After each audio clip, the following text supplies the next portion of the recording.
إن الحمد لله نحمده ونستعينه ونستغفره ونعوذ بالله من شرور أنفسنا ومن سيئات أعمالنا من يهده الله فلا مضل له ومن يضلل فلا هادي له وأشهد أن لا إله إلا الله وحده لا شريك له وأشهد أن محمدًا عبده ورسوله يا أيها الذين آمنوا اتقوا الله حق تقاته ولا تموتن إلا وأنتم مسلمون يا أيها الناس اتقوا ربكم الذي خلقكم من نفس واحدة وخلق منها زوجها وبث منهما رجالا كثيرا ونساء واتقوا الله الذي تساءلون به والأرحام إن الله كان عليكم رقيبا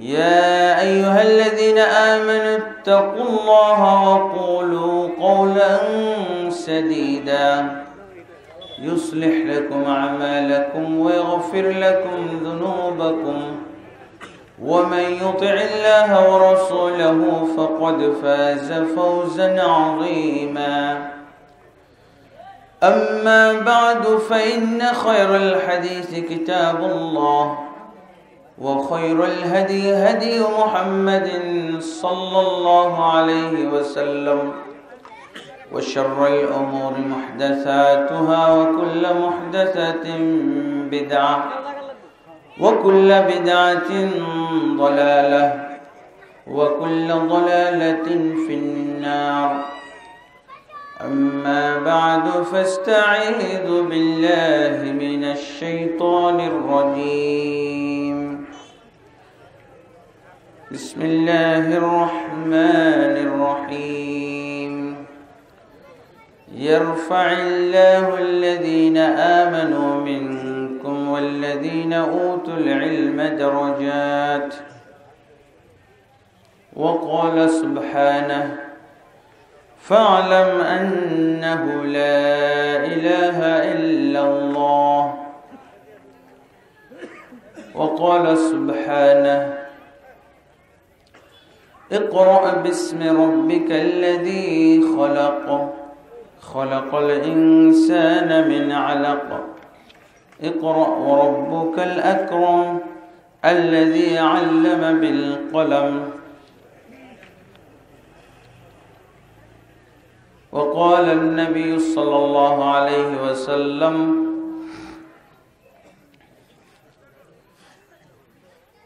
طلب العلم فريضة على كل مسلم رواه الإمام مالك في الموطأ والحاكم في المستدرك حديث صحيح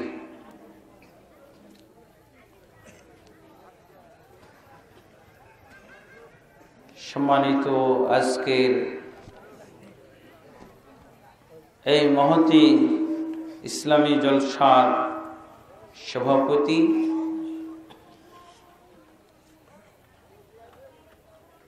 এবং অত্র এলাকার আলেম ওলামাগণ বিভিন্ন মসজিদ এবং মাদ্রাসার সাথে সংশ্লিষ্ট ইমাম খুতবা মুদাররিসিন এবং অত্র এলাকার বিভিন্ন স্তরের বিভিন্ন বয়সের আমার প্রাণপ্রিয় মুসলিম ভাই ও বন্ধুগণ, পর্দার আড়ালে আমার মা ও বোনেরা, আসসালামু আলাইকুম ওয়া রাহমাতুল্লাহি ওয়া বারাকাতুহু।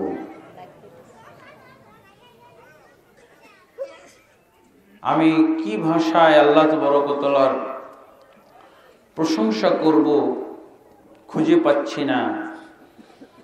আল্লাহ তাবারক ওয়া তাআলা আমাকে এই এলাকায় আজকে তৃতীয় দিন বরং চতুর্থ দিনের মতো আসার সুযোগ করে দিয়েছেন।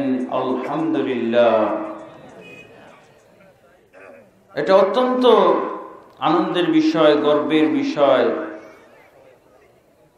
যে আল্লাহ তাবারক ওয়া তাআলা শ্রীপুর এলাকার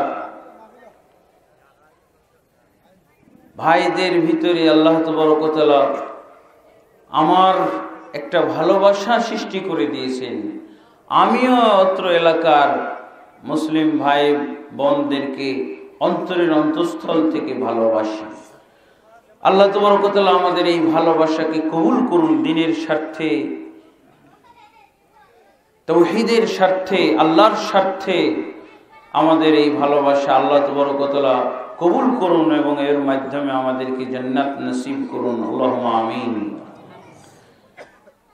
নিশ্চয়ই সেই ভাইয়েরা প্রশংসার অধিকারী এবং আমাদের পক্ষ থেকে দোয়া প্রাপ্তির অধিকারী, যারা এই মাহফিলের আয়োজন করেছেন। আমরা অবশ্যই অন্তরের অন্তঃস্থল থেকে তাদের জন্য এই দোয়া করব, আল্লাহ যেন এই মাহফিলের ওসিলায় তাদেরকে জান্নাত নসিব করেন। আল্লাহুম্মা আমিন। এবং এই মাহফিল যেন তাদের জাহান্নাম হারাম হওয়ার কারণ হয়ে যায়, ওসিলা হয়ে যায়। আল্লাহুম্মা আমিন। আমরা যারা এই মাহফিলে একত্রিত হয়েছি, আল্লাহ আমাদের সকলকে কবুল করে নিন, জান্নাতের জন্য কবুল করুন এবং সকলের চেহারাকে জাহান্নামের জন্য হারাম করে দিন। আল্লাহুম্মা আমিন। বন্ধুগণ, আমি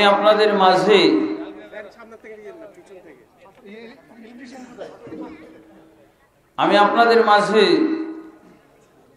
বিষয় ভিত্তিক আলোচনা করব। আপনারা জানেন, আমিও জানি যে এই যে তাফসীরুল কোরআন, আপনারা নাম কি দিয়েছেন জানি না এই মাহফিলে,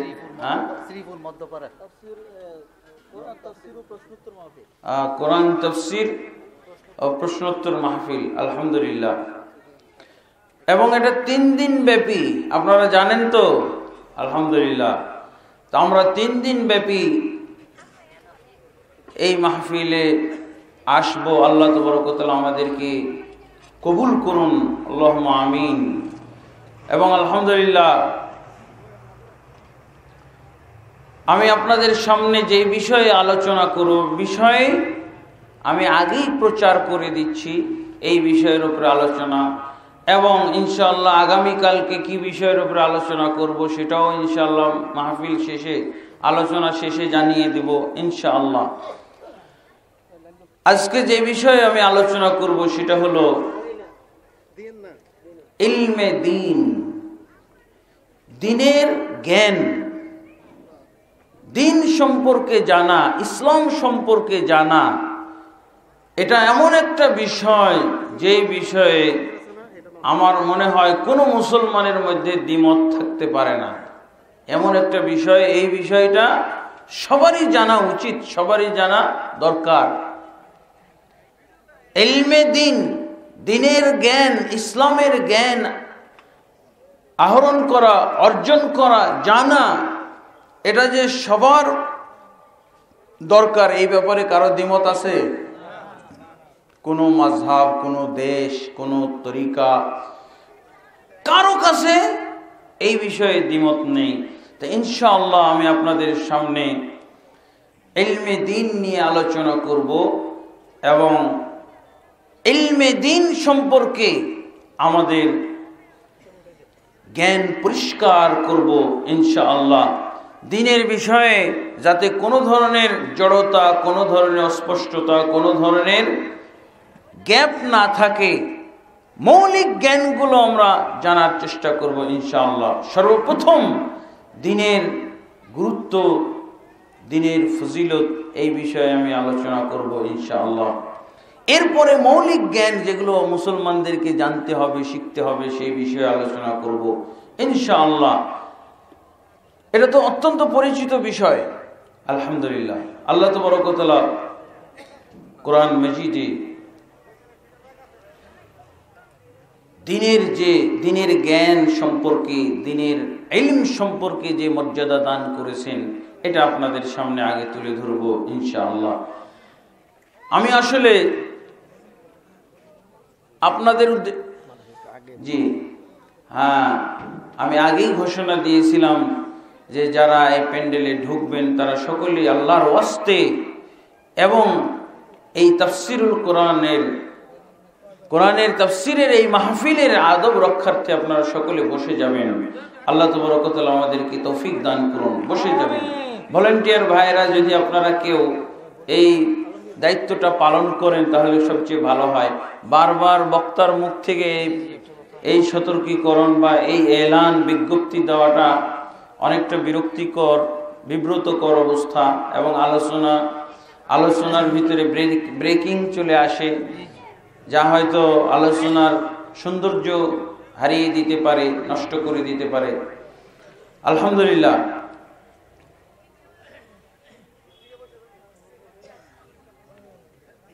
আল্লাহ তাবারক ওয়া তাআলা কোরআন মাজিদের ভিতরে ইলম সম্পর্কে বলছেন, ইয়ারফাইল্লাহু আল্লাযীনা আমানু মিনকুম ওয়াল্লাযীনা উতুল ইলমা দারাজাত। আল্লাহ তাবারক ওয়া তাআলা যারা ঈমান এনেছে এবং যাদেরকে ইলম দান করা হয়েছে তাদের মর্যাদা উঁচু করে দেন। আল্লাহ তাবারক ওয়া তাআলা তাদের স্তর বহুগুণ উঁচু করে দেন। আলহামদুলিল্লাহ। এরপর আল্লাহ তাবারক ওয়া তাআলা আরো বিভিন্ন আয়াতে বলছেন, ইন্নামা ইয়াখশাল্লাহা মিন ইবাদিহিল উলামা। আল্লাহর বান্দাদের ভিতর থেকে কেবলমাত্র তারাই আল্লাহকে ভয় করতে জানে বা ভয় করে যারা আলেম হয়। যারা আলেম, যাদের ভিতরে ইলম আছে, জ্ঞান আছে, তারাই কেবলমাত্র আল্লাহকে ভয় করেন। তারা ছাড়া আর কেউ আল্লাহকে ভয় করে না। এখান থেকে একটা আমরা শিক্ষা নিতে পারি আয়াত থেকে, যে যারা আল্লাহকে ভয় করে না তারা আলেমই নয়। যারা আল্লাহকে ভয় করে তারাই আলেম। এটাই একটা মাপকাঠি। রাসূলুল্লাহ সাল্লাল্লাহু আলাইহি সাল্লাম বলছেন, মান সালাকা তরিকান ইয়ালতামিসু ফিহি ইলমান সাহালাল্লাহু লাহু বিহি তরিকান ইলাল জান্নাহ। সালাকাল্লাহু বিহি তরিকান ইলাল জান্নাহ। যে ব্যক্তি ইলম অন্বেষণের জন্য, ইলম অর্জনের জন্য বের হয়,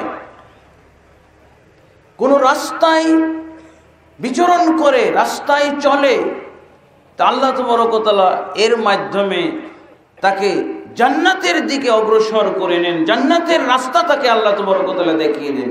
আলহামদুলিল্লাহ। তারপরে আল্লাহ রাসূল সাল্লাল্লাহু আলাইহি ওয়াসাল্লাম আরো বলছেন, এটা আমাদের ফজিলত যারা ইলম অর্জন করে। রাসূলুল্লাহ সাল্লাল্লাহু আলাইহি ওয়াসাল্লাম বলছেন, ওয়া ইন্নাল মালায়েকাতা লাতাদাউ আজনিহাতাহা রিদাল লিতালিবিল ইলম। এবং নিশ্চয়ই আল্লাহর ফেরেশতারা, সম্মানিত সৃষ্টি, নূরের সৃষ্টি, নূরের তৈরি মাখলুক আল্লাহর ফেরেশতারা যারা দ্বীনের ইলম অর্জন করে, তাদের রাস্তায় নূরের ডানাগুলো বিছিয়ে দেয় তাদের সম্মানার্থে, তাদের সেই সন্তুষ্টির জন্য, তাদেরকে সন্তুষ্ট করার জন্য। এবং আল্লাহ রাসূল সাল্লাল্লাহু আলাইহি ওয়াসাল্লাম এটাও বলছেন, ইন্নামা উলামাউ ওয়ারাসাতুল আম্বিয়া। নবীগণ হচ্ছেন না, আলেমগণ হচ্ছেন নবীদের ওয়ারিস। নবীদের ওয়ারিস। তাহলে আর কি চান? যারা আলেম হবে, আর আলেম হওয়ার মাপকাঠি আল্লাহ বলেছেন যারা আল্লাহকে ভয় করে।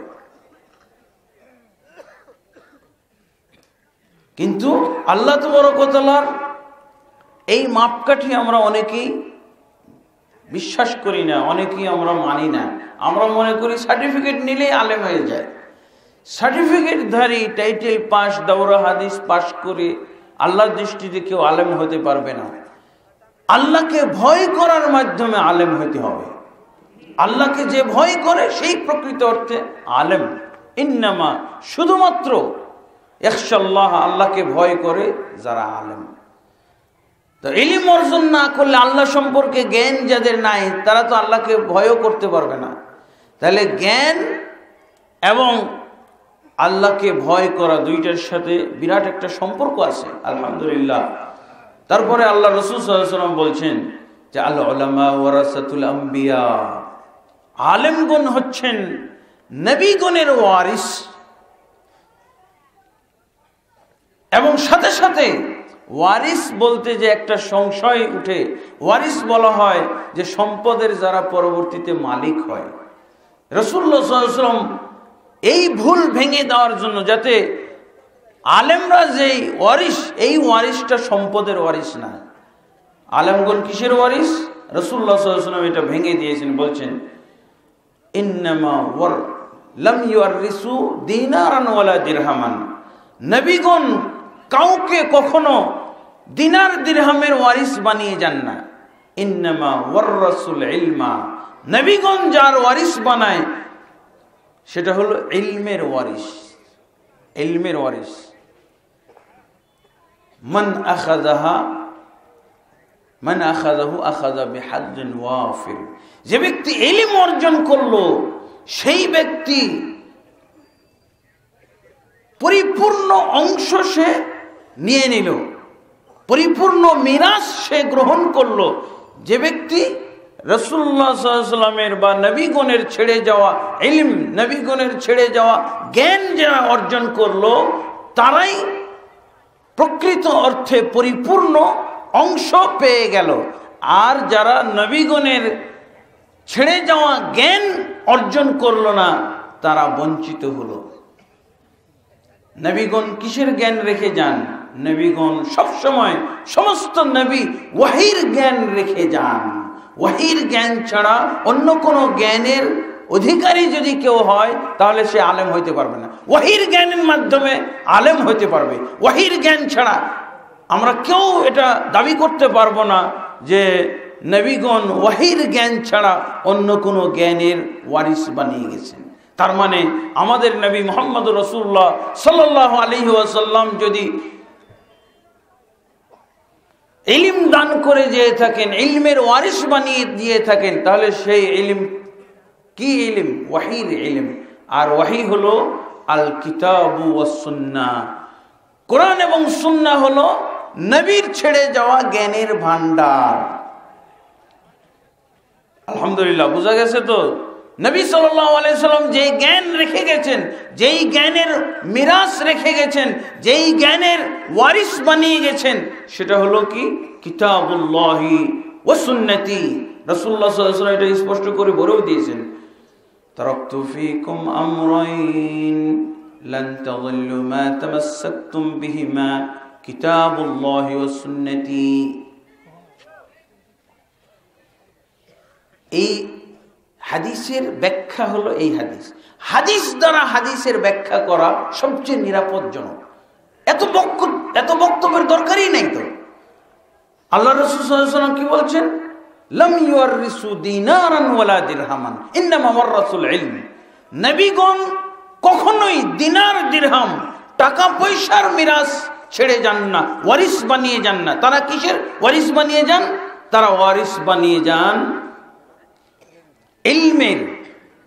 অতএব যারা ইলম অর্জন করবে, তারাই নবীগণের মিরাস পরিপূর্ণভাবে পাবে। এবং আমাদের নবী মুহাম্মদ রাসূলুল্লাহ সাল্লাল্লাহু আলাইহি ওয়াসাল্লামের মিরাস বলতে কি পাওয়া গেল? তিনি যেই ইলম ছেড়ে গেছেন, সেই ইলম হলো আল কোরআন ওয়াস সুন্নাহ। কোরআন এবং সুন্নাহ ছাড়া নবী সাল্লাল্লাহু আলাইহি ওয়াসাল্লামের ইলমের আর কোনো ঠিকানা নাই। আছে? এবং এটা এই হাদিসের ব্যাখ্যা রাসূলুল্লাহ সাল্লাল্লাহু আলাইহি ওয়াসাল্লাম নিজে করে দিয়েছেন। হাদিসের ব্যাখ্যা হাদিস দিয়ে করতে হবে, তাহলে জনগণের মধ্যে কোনো বিভ্রান্তি হবে না, আলেমদের ভিতরে কোনো বিভ্রান্তি হবে না। রাসূলুল্লাহ সাল্লাল্লাহু আলাইহি ওয়াসাল্লাম কি বললেন? নবীগণ শুধু ইলমের ওয়ারিস বানিয়ে যান। আর নবীগণ কোন ইলমের ওয়ারিস বানান? ওয়াহির ইলম, জিবরিলের মাধ্যমে আল্লাহর পক্ষ থেকে যা পান সেটাই হলো ইলম। এবং আল্লাহ রাসূল সাল্লাল্লাহু আলাইহি ওয়াসাল্লাম সেটা স্পষ্ট করে বলেও দিয়েছেন। মুয়াত্তা ইমাম মালিকের মধ্যে এই হাদিসটা এসে গেছে। কি বলছেন আল্লাহ রাসূল সাল্লাল্লাহু আলাইহি ওয়াসাল্লাম? তারাকতু ফীকুম আমরাইন, আমি তোমাদের মাঝে দুটি জিনিস ছেড়ে গেলাম। লান তাদিল্লু, এই দুটির মধ্যে কি ইলম নাই? রাসূল সাল্লাল্লাহু আলাইহি ওয়াসাল্লামের ইলম বলতে এই দুটির মধ্যেই পাওয়া যাবে।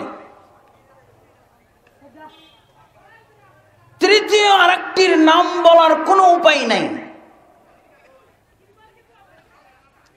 কারণ দুই হলো নির্দিষ্ট সংখ্যা। দুই দিয়ে কখনো 3 বোঝা যাবে? দুই দিয়ে কখনো 4 বোঝা যাবে না। এবং দুই বলার পর বস্তুও দুইটা, জিনিসও দুইটা। উনি বলছেন লান তাযিল্লু মা তামাসসাকতুম বিহিমা, তোমরা কশ্চিন কালেও বিভ্রান্ত হবে না যদি এই দুটিকে আঁকড়ে ধরো। কোন দুটি? আল্লাহর রাসূল সাল্লাল্লাহু আলাইহি ওয়াসাল্লাম বলছেন কিতাবুল্লাহি ওয়া সুন্নতি, আল্লাহর কিতাব এবং আমার সুন্নাত। তাহলে রাসূলের মিরাস যারা পেতে চায়, রাসূলের সাল্লাল্লাহু আলাইহি সাল্লামের ওয়ারিস যারা হতে চায়, তাদেরকে কিতাবুল্লাহ এবং সুন্নতি, রাসূলের সুন্নতের জ্ঞান অর্জন করতে হবে। অন্য কোনো জ্ঞান অর্জন করে রাসূলের ওয়ারিস হওয়ার দাবি করা সত্য হবে না।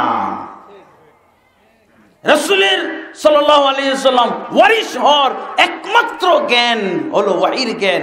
আর এই ওয়াহির জ্ঞানের একমাত্র ঠিকানা হলো কিতাবুল্লাহি ওয়া সুন্নতি, আল্লাহর কিতাব এবং রাসূলের সুন্নতি, রাসূলের সুন্নাত। আমরা অনেক সময় অনেক কথা বলি, এই জ্ঞান লাগবে, ওই জ্ঞান লাগবে, সেই জ্ঞান লাগবে, এগুলো আমরা বলি না? এক জায়গায় গেলাম, এরকমই এক মাহফিলে প্রচার হচ্ছে 4 তরিকার উপরে ওয়াজ ফরমাইবেন পীরে কামেল মুকাম্মেল অমুক। সোলাখিয়ার মসজিদের মাঠের ইমাম, ওনার নামে এরকম প্রচার হচ্ছে। যিনি আগে ছিলেন, আমি আর উনি একই মাহফিলে বক্তা, ওনার প্রচার হচ্ছে 4 তরিকার উপরে ওয়াজ ফরমাইবেন পীরে কামেল মুকাম্মেল। 4 তরিকা। রাসূল সাল্লাল্লাহু আলাইহি ওয়াসাল্লাম কি ছেড়ে গেছেন 4 তরিকা? রাসূলুল্লাহ সাল্লাল্লাহু আলাইহি ওয়াসাল্লাম যা বলছেন, নাম কি ভিন্ন করে বললে চলবে নাকি? আপনি সোজা নাম বলেন। রাসূলুল্লাহ সাল্লাল্লাহু আলাইহি ওয়াসাল্লাম যা ছেড়ে গেছেন কিতাবুল্লাহি ওয়া সুন্নতি, অতএব রাসূলুল্লাহ সাল্লাল্লাহু আলাইহি ওয়াসাল্লাম যে ইলম ছেড়ে গেছেন সেই ইলমের নাম হলো কিতাবুল্লাহ ওয়া সুন্নতি। আর কিছু বুঝি না, আর কোনো ব্যাখ্যা বুঝি না। রাসূলের হাদিসের ব্যাখ্যা রাসূলের হাদিস দিয়ে পাওয়া গেছে, এরপরে আর আমি কোথাও যেতে চাই না, কোনো ওয়াজ শুনতে চাই না। আলহামদুলিল্লাহ। এবার রাসূলের ওয়ারিস হওয়ার জন্য শর্ত হলো কোরআনের জ্ঞান অর্জন করতে হবে, রাসূলুল্লাহ সাল্লাল্লাহু আলাইহি ওয়াসাল্লামের সুন্নাহ বা হাদিসের জ্ঞান অর্জন করতে হবে। এই ওয়াজ কি ভুল? ওই হাদিসের ব্যাখ্যা হলো এই হাদিস, যে হাদিসে আল্লাহ রাসূল সাল্লাল্লাহু আলাইহি ওয়াসাল্লাম বলছেন ইলমে দ্বীনের ফজিলতে রাসূলুল্লাহ সাল্লাল্লাহু আলাইহি ওয়াসাল্লাম বললেন ইন্নামাল উলামা ওয়ারাসাতুল আম্বিয়া, নিশ্চয়ই নবীগণ হচ্ছেন না, আলেমগণ হচ্ছেন নবীগণের ওয়ারিস। আর নবীগণ টাকা পয়সার মিরাস ছেড়ে যাননি, ওয়ারিস বানিয়ে যাননি। তারা ওয়ারিস বানিয়ে গেছেন কিসের? জ্ঞানের, ইলমের ওয়ারিস বানিয়ে গেছেন। এই ওয়াজ কি ভুল? আর রাসূলের জ্ঞানের উৎস একমাত্র আল্লাহ তাবারক ওয়া তাআলা। রাসূলুল্লাহ সাল্লাল্লাহু আলাইহি ওয়াসাল্লাম আর কারো কাছ থেকে জ্ঞান অর্জন করেননি, করেছিলেন? আল্লাহ তাবারক ওয়া তাআলা নিজেই বলছেন ওমা কুনতা তাদরি মাল কিতাব ওয়ালাল ঈমান। হে মুহাম্মদ, তুমি জানতে না ঈমান কি এবং কিতাব কি, তুমি জানতে না, আমি তোমাকে জানিয়েছি। মুহাম্মদ সাল্লাল্লাহু আলাইহি ওয়াসাল্লামের জ্ঞানের উৎস একমাত্র আল্লাহ তাবারক ওয়া তাআলা, এবং এই জ্ঞান আল্লাহ তাবারক ওয়া তাআলা রাসূলুল্লাহ সাল্লাল্লাহু আলাইহি ওয়াসাল্লামকে দান করেছিলেন জিবরিল আলাইহিস সালাতু ওয়াস সালামের মাধ্যমে। আর সেই জ্ঞান লিপিবদ্ধ করা হয়েছে। 100-র উপরে লেখক ছিল কাতেবে ওয়াহি, 100-র উপরে ওয়াহি লেখক ছিল। রাসূলুল্লাহ সাল্লাল্লাহু আলাইহি ওয়াসাল্লাম লিখতেও জানতেন না, পড়তেও জানতেন না, শুধু আল্লাহর কাছ থেকে তাজা তাজা জ্ঞান লাভ করতেন। আর রাসূলুল্লাহ সাল্লাল্লাহু আলাইহি ওয়াসাল্লামের কুত্তাবুল ওয়াহি, ওয়াহি লেখকগণ সেটা লিপিবদ্ধ করতেন। সেটা আজকে 30 পারা কোরআন। আল্লাহু আকবার। সেটা হলো হাদিস, সহিহ বুখারী, মুসলিম, আবু দাউদ, তিরমিজি, নাসাই, ইবনে মাজাহ। আমরা রাসূলের জ্ঞান, রাসূলের ওয়ারিস, রাসূলের মিরাস বলতে শুধু বুঝি ওয়াহির জ্ঞানকে, কিতাবুল্লাহ ওয়া সুন্নতি। অতএব আলেমদের ভিতরে শুধু আলেম হলেই চলবে না, আলেমের মতো দেখা গেলেই চলবে না। আলেমেরও একটা মাপকাঠি আছে। কাকে আপনি আলেম বলবেন, কাকে আপনি রাসূলের ওয়ারিস বলবেন, তারও একটা মাপকাঠি, তারও একটা জ্ঞান এখান থেকে নিয়ে নিতে হবে। খালি লম্বা পাঞ্জাবি পরা দেখলেই হবে না, আর পাগড়ি লাগানো দেখলেই হবে না, টুপি বিভিন্ন শেকল সুরতের দেখলে হবে না। আপনার আলেম যাচাই করার মাপকাঠিটা রাসূলের হাদিস থেকে নেবেন। রাসূল সাল্লাল্লাহু আলাইহি ওয়াসাল্লাম বললেন কি, আমি ইলমের ওয়ারিস বানিয়ে গেছি, আর কিছুরই না, দিনার দিরহামের ওয়ারিস বানিয়ে যাই নাই। আর রাসূলের ছেড়ে যাওয়া পরিত্যক্ত তরিকা, পরিত্যক্ত সম্পদ হচ্ছে ইলম। আর রাসূলের ইলম হলো কোরআন এবং সুন্নাহর ভিতরে। সূত্রগুলো কত সহজ। এবার রেজাল্ট এসে গেল, কেবলমাত্র ওই লোকগুলো মুহাম্মদ সাল্লাল্লাহু আলাইহি ওয়াসাল্লামের ওয়ারিস, কেবলমাত্র ওই আলেমগুলো মুহাম্মদ সাল্লাল্লাহু আলাইহি ওয়াসাল্লামের ওয়ারিস যারা কোরআন এবং সুন্নাহর জ্ঞান অর্জন করেছে এবং কোরআন এবং সুন্নাহর জ্ঞান প্রচার করে, কোরআন এবং সুন্নাহর অধিকার মানুষের কাছে প্রতিষ্ঠিত করে, কোরআন এবং সুন্নাহর বিলুপ্ত অধিকার যারা পুনরুদ্ধার করে। এই হলো মাপকাঠি, আলেম যাচাইয়ের মাপকাঠি। কাদেরকে আপনি নবীদের ওয়ারিস বলবেন, এটার আপনি ব্যাকরণ পেয়ে গেলেন, এটার আপনি সূত্র পেয়ে গেলেন, যাদের মুখ দিয়ে আল্লাহ তাবারক ওয়া তাআলা কোরআন মাজিদে আফসোস করে বলেছেন, وَإِذَا ذُكِرَ اللَّهُ وَحْدَهُ اشْمَأَزَّتْ قُلُوبُ الَّذِينَ لَا يُؤْمِنُونَ।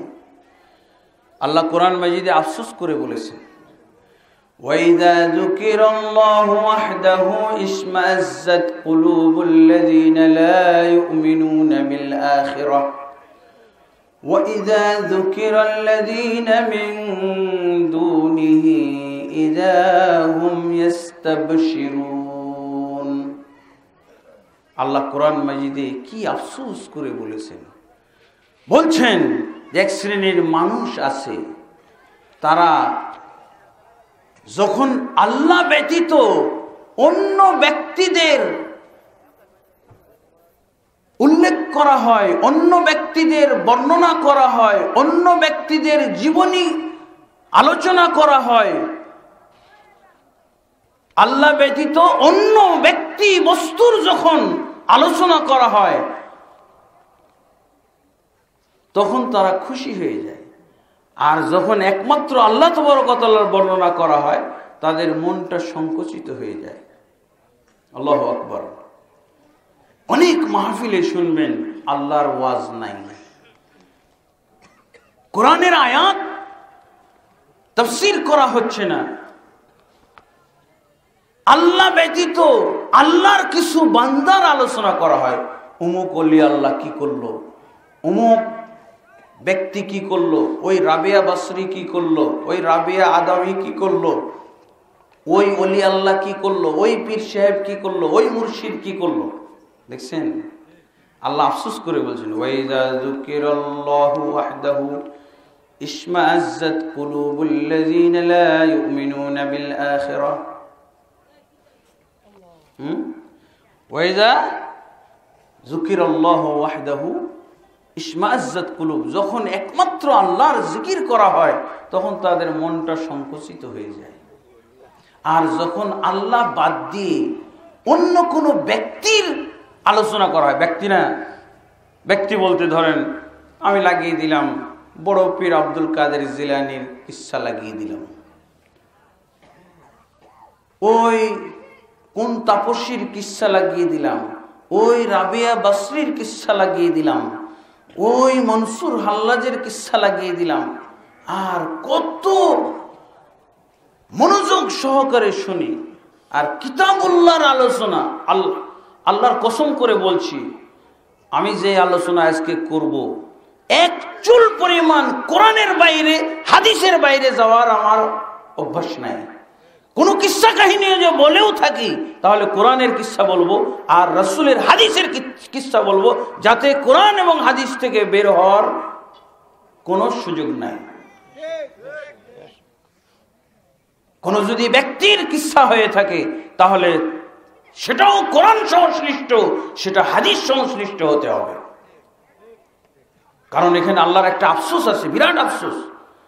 যখন একমাত্র আল্লাহর জিকির করা হয়, আল্লাহর কথা উল্লেখ করা হয়, আল্লাহর কোরআনের কথা উল্লেখ করা হয়, রাসূলের হাদিসের কথা উল্লেখ করা হয়, তখন তাদের মন সংকুচিত হয়ে যায়, কি বলতেছে ভালো লাগে না। আর যখন আল্লাহকে বাদ দিয়ে অন্য কারো কথা বলা হয় তখন তাদের অন্তরটা প্রশান্তি লাভ করে। ইযা হুম ইস্তাবশিরুন, তাদেরকে তখন দেখা যায় খুবই উল্লসিত, খুবই আনন্দিত। দেখছেন আল্লাহর আফসোস। যদি এরকম হতভাগা বান্দা না থাকে তা আল্লাহ আফসোস করবেন কেন?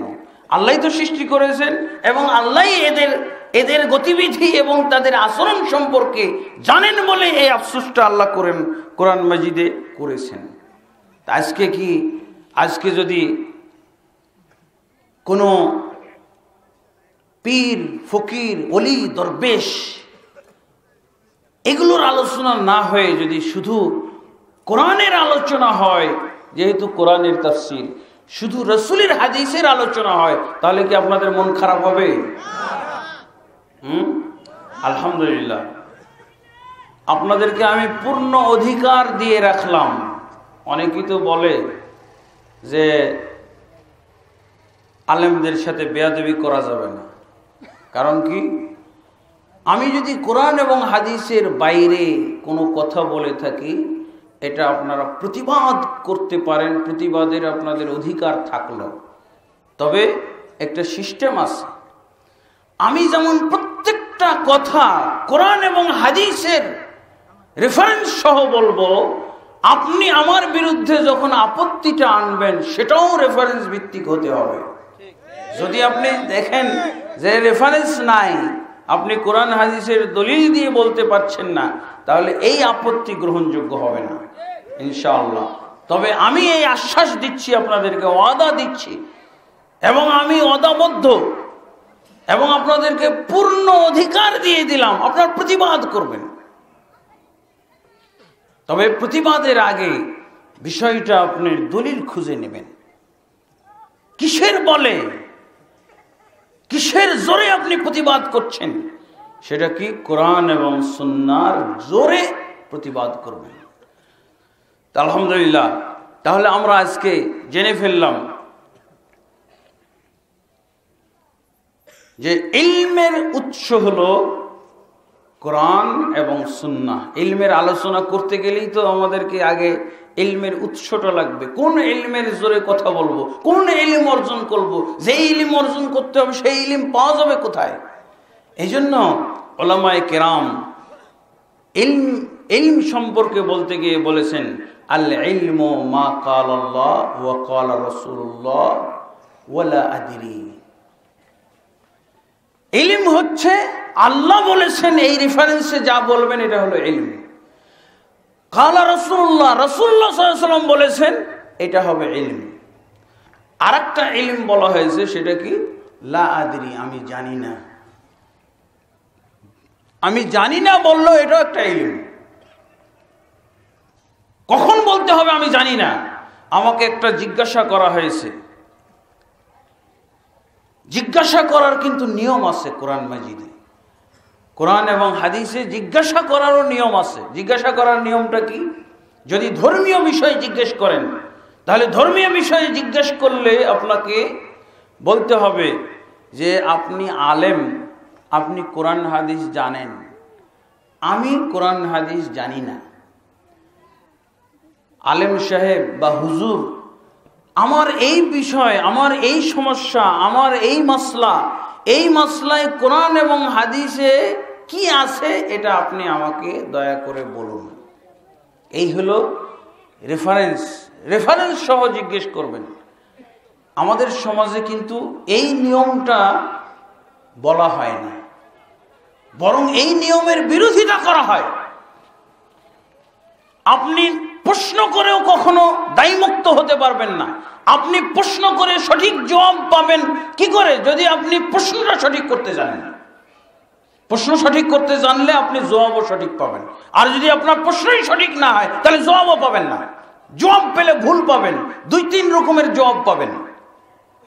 আপনার কি বলতে হবে? এবং আমরা তো যাইও আলেমের কাছে, কোন রিকশাওয়ালার কাছে যাই, কোন ক্ষেত মজুরের কাছে যাই, যাই তো একজন আলেমের কাছে। আমার যুক্তি, আমার ধারণা যে উনি কোরআন হাদিস বুঝে, আমি কোরআন হাদিস বুঝি না, এই জন্য তো আপনি আরেকজনের কাছে যান। তাহলে আপনি ওই রেফারেন্সটা জিজ্ঞেস করেন না কেন? বলবেন যে হুজুর আপনার কোরআন হাদিস জানা আছে, আমার জানা নাই, অতএব আপনি আমাকে এই বিষয়ে কোরআন হাদিসে কি জ্ঞান আছে, কি সমাধান আছে আমাকে জানান। আমি কিন্তু জনগণকে এভাবেই গড়ে তুলি। আমি যাদেরকে দাওয়াত দেই, আমি যাদেরকে শিক্ষা দেই, আমি যাদের কাছে, যাদের উদ্দেশ্যে ওয়াজ নসিহত করি, প্রশ্ন করার নিয়ম এটা শেখাই। কিন্তু আমাদের সমাজে এক শ্রেণীর আলেম আসছে, তারা এই নিয়মটা সহ্য করতে পারে না। তারা কি বলে দূর দূর করে তাড়িয়ে দেয় জানেন? এই মিয়া, আপনি কোরআন হাদিসের কি বুঝবেন? আপনি কেন কোরআন হাদিস জিজ্ঞেস করেন? আপনি শুধু জিজ্ঞেস করেন কি করব হুজুর, কি বলবো হুজুর, এটা জায়েজ হুজুর, এটা না জায়েজ হুজুর, কোনটা করব? আপনি শুধু এটা করবেন। এটা করার কারণে কি হয়ে যায় জানেন? একজন আলেম একটা বলে, আর একজন আরেকটা বলে, আর এটা যা ইচ্ছে তাই বলার সুযোগ পেয়ে যায়, তাই না? আর যদি আপনি বলেন যে আপনি আলেম মানুষ, কোরআন হাদিসে কি আছে আমাকে এই বিষয়ে জানান, এবং এই বিষয়টা আল্লামা শাহ ওলিউল্লাহ মুহাদ্দিস দেহলভিও এই নিয়মে প্রশ্ন করতে শিখিয়েছেন। তার একটা কিতাব আছে আল ইকদুল জিদ ফিল ইজতিহাদ ওয়া তাকলিদ। এই কিতাবের মধ্যে আল্লামা শাহ ওলিউল্লাহ মুহাদ্দিস দেহলভি উনি নিজেও এই সিস্টেমে প্রশ্ন করা শিখিয়েছেন। এটা যাক, আমি এটা বিস্তারিত বলতে যাচ্ছি না, কারণ এই বিষয় আজকে আমার নয়। আমি নিয়মটা শুধু বললাম।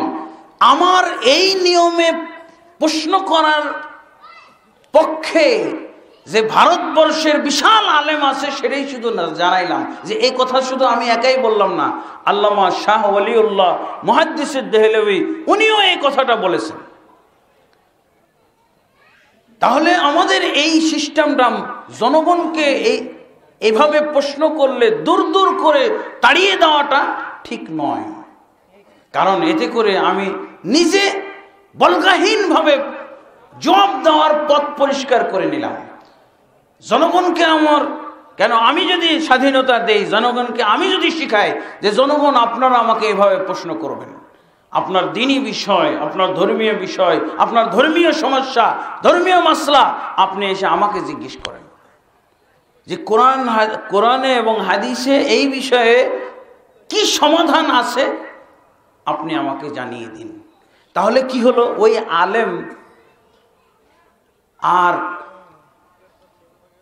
ফ্রি ভাবে, বলগাহীন ভাবে যা ইচ্ছা তাই বলতে পারবে না। তাকে এখন কোরআন হাদিস ঘাঁটতে হবে। হয় সে যদি জানে তাহলে সাথে সাথে বলে দিবে, আর না হলে নিয়ম হলো যে আপনি কালকে আসেন, আমি আপনাকে কালকে বলে দেব।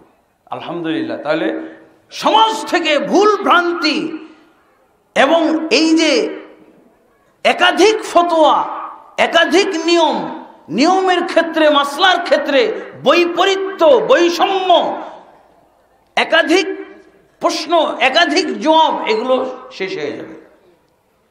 আমরা কি বলি যে আপনি কোরআন হাদিস বুঝেন, উল্টা কথা বলি। কোরআন হাদিস বুঝেন আপনি, তাকে বলতে হবে যে আপনি বুঝেন দেখেই তো আসছি, আমি বুঝলে তো আসতামই না। আপনি তো বুঝেন, এই জন্য আপনার কাছে এসেছি। আপনি আমাকে আরবিতে বলবেন কেন? আপনি মাতৃভাষায় বলেন কোরআনের কথাটা। কেন? কোরআনের বঙ্গানুবাদ বের হয়েছে না, হাদিসের বঙ্গানুবাদ বের হয়েছে না? কেন বের হয়েছে? বোঝার জন্যই তো। আলহামদুলিল্লাহ, এটাই হলো নিয়ম। এই নিয়ম আমাকে দিয়ে শুরু করতে পারেন আপনারা, আমাকে দিয়ে শুরু করেন। যে কোনো প্রশ্নের উত্তর আমার কাছ থেকে আপনারা দলিল সহ জেনে নেবেন যে কোরআন এবং হাদিসে আছে কিনা। দেখেন, যদি দলিল না দেই তাহলে কি হবে? আমি যদি কোরআন হাদিসের রেফারেন্স সূত্র সহ না জিজ্ঞেস করি তাহলে কি হবে? একই মাসলায় বিভিন্ন ধরনের সমাধান চলে আসবে।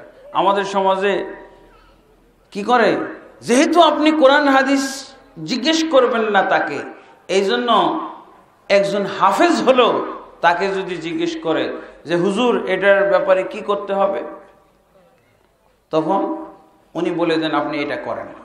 এটা কি জায়েজ হুজুর? হ্যাঁ জায়েজ। এটা কি না জায়েজ হুজুর? না জায়েজ।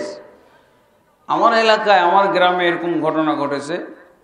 একজন হাজি সাহেব সাধারণত হজ করলে লম্বা পাঞ্জাবি পরে, দাড়িটা রেখে দেয়, টুপি তো আর ছাড়ে না।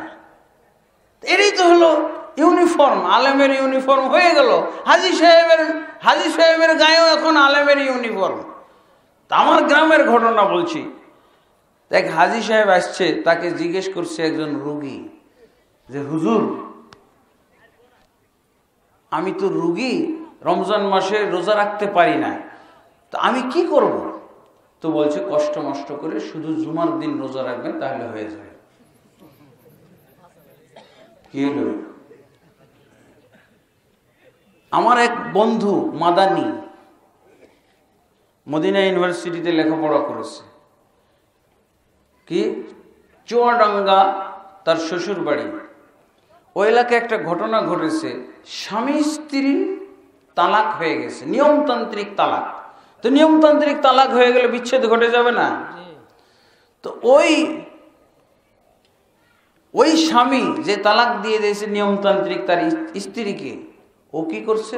হুজুর বাদ দিয়ে 7 জন হাজি ম্যানেজ করছে। 7 জন হাজিকে বাড়িতে ডেকে নিয়ে এসে দাওয়াত খাওয়াইছে। খাইয়ে বলতেছে কি যে আমি স্ত্রীকে তালাক দিয়ে দিয়েছি, কিন্তু আমাদের সন্তান আছে, এমনকি বিবাহযোগ্য সন্তানও আছে, আমরা কি করতে পারি? 7 জন হাজি মিলে ফতোয়া দিছে কি, যেহেতু পরিবারটা বিরাট সংকটে পড়ে যাচ্ছে, হ্যাঁ, সন্তান ছেলে মেয়েরা বিবাহের উপযুক্ত হয়ে গেছে, এই পরিবারটা বিচ্ছিন্ন হয়ে যাবে, হ্যাঁ, লণ্ডভণ্ড হয়ে যাবে, অতএব তারা দুজনে সংসার করতে পারে। হ্যাঁ, 7 জন হাজি মিলে ফতোয়া দিয়ে দিচ্ছে। যদি এই সিস্টেমটা থাকতো যে ফতোয়া দিলেই বলতে হবে কোরআনের কোন আয়াতের ভিত্তিতে, কোন হাদিসের ভিত্তিতে ফতোয়া দিয়েছেন, তাহলে কি এর 7 জন কি 700 জন হাজি আসলে তো ফতোয়া দিতে পারতো না, পারতো? আর ওই গ্রাম্য হাজি লম্বা জামা পরে আর টুপি পরে যে ফতোয়া দিয়ে দিল যে কষ্ট মষ্ট করে শুধু শুক্রবার রোজা রাখলেই হয়ে যাবে, আপনার আর লাগবে না। ফতোয়াগুলো এরকমই হয় না? আপনি কিভাবে বুঝবেন যে কোনটা সঠিক ফতোয়া, কোনটা বেঠিক ফতোয়া? আল্লাহর কসম, আমি আমার এলাকায় এরকম চালু করে দিয়েছি। দেখলাম যে হুজুরদের ফতোয়া দেওয়া বন্ধ হয়ে গেছে। এরপরে দেখি মহিলাকে পাঠায়, ফতোয়া গেছে তখন মহিলাকে পাঠায়, মহিলা যে উনার কাছ থেকে হাদিস লিখে নিয়ে আসেন, তো এই ব্যাপারে দলিল কি, দলিল লিখে নিয়ে আসেন। মানে মাসলা জিজ্ঞেস করেছে, মাসলা জিজ্ঞাসার পাশাপাশি বলছে কি, মাসলা জিজ্ঞাসার পাশাপাশি বলছে যে দয়া করে আমাকে কোরআন এবং হাদিসে কি আছে আমার এই সমাধানটা আপনি জানিয়ে দিন। তখন আর ওনার বাড়ি এমন অনেক আলেম আছে যাদের বাড়িতে কিতাবই নাই, তো কিসের সমাধান দিবে? কিন্তু এই সিস্টেম যদি জারি থাকে যে জিজ্ঞেস করা যাবে না কোরআন হাদিসে আছে কি না, এটা জিজ্ঞেস করা যাবে, খালি মাসলা জিজ্ঞেস করবেন, তাহলে আর কোরআন হাদিস লাগবে? কিতাব আর লাগবে? বাড়িতে কিতাব কেনার দরকারই নাই। ওই মাদ্রাসার লাইব্রেরি থেকে কিতাব নিয়ে পড়ে পাশ করে, টাইটেল পাশ করে চলে আসছে, শেষ, সার্টিফিকেট বাড়িতে আছে। হবে? আমার বাড়িতে এসে অনেক আলেম জিজ্ঞেস করে যে হুজুর আপনি কি কিতাবের ব্যবসা করেন? বুঝেছেন?